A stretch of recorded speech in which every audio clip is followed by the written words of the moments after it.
Seguramente todos recordamos la barbarie que se desató en el Estadio Corregidora de Querétaro cuando se enfrentaron las llamadas barras del Atlas y los Gallos Blancos de Querétaro, significando una batalla campal que dejó una treintena de heridos por la pésima seguridad que privaba en el estadio, entre otras razones.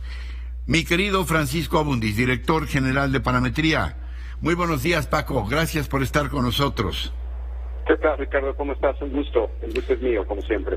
Entiendo que Parametría ha realizado encuestas sobre la percepción que hay acerca del fútbol, pero particularmente la seguridad en los estadios. Paco, te escuchamos con el gusto y atención de siempre. Mira, Ricardo, pues como podrás entender, dada el nivel de conocimiento de esta tragedia, se convierte en un tema de opinión. Creo que el diagnóstico es preocupante, porque esta es solamente una expresión de pues, situaciones que estamos viendo en otros lugares.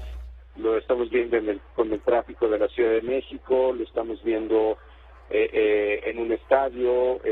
Entonces, lo que hicimos ahí fue un diagnóstico de cuánta gente se había enterado, pero también si esto está afectando a las familias y los lugares para divertirse, digamos. Primero preguntamos, ¿usted ha acudido en los últimos 3 años a algún estadio de fútbol en México a ver un partido? En abril del 14, porque lamentablemente esto no es un suceso aislado, ya lo tenemos como una serie, Ricardo, de hace tiempo.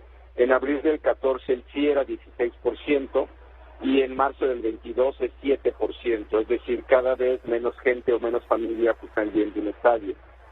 Preguntamos nuevamente, en ambos casos, ¿usted llevaría a su familia a un estadio de fútbol en México? En abril del 14 el sí fue 31% y en marzo del 22 es 23%.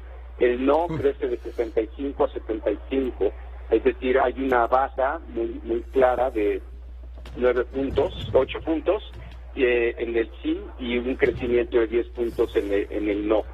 ¿Qué tan seguros se sienten los estadios? Esto es interesante porque la percepción de seguridad no ha cambiado tanto. El poco seguros pasó de 48 a 55 y el nada seguros de 39 a 34. Es decir, en el saldo sigue siendo la misma percepción de inseguridad, pero da la impresión de que ahora la gente está más consciente y por eso no va. Una clave es, en su opinión, una pregunta clave son los temas de niveles de responsabilidad. En su opinión, ¿quién cree que es el principal responsable de que se genere violencia en los estadios de fútbol? En abril del 14, las autoridades 12%, los clubes 12%, los aficionados 67%. En marzo del 22, las autoridades pasan de 12 a 22, es decir, sube 10 puntos. Los clubes se quedan igual y los aficionados de 67 a 53.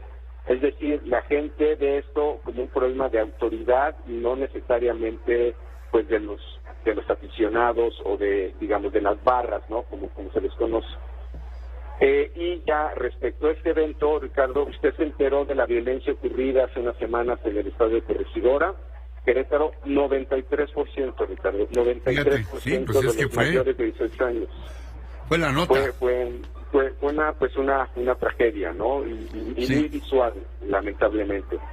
Finalmente preguntamos, ¿usted considera que la violencia que se ha presentado recientemente en los estadios de fútbol en México es parte de un patrón social o se trata de casos aislados? Es parte de un patrón social, crece de 27 a 49%, es decir, crece 20 puntos. Se trata de casos aislados, se queda prácticamente igual y el no sabe es el que baja de 28 a 11. En resumen, te diría, Ricardo, la gente no está responsabilizando a los aficionados o a las barras.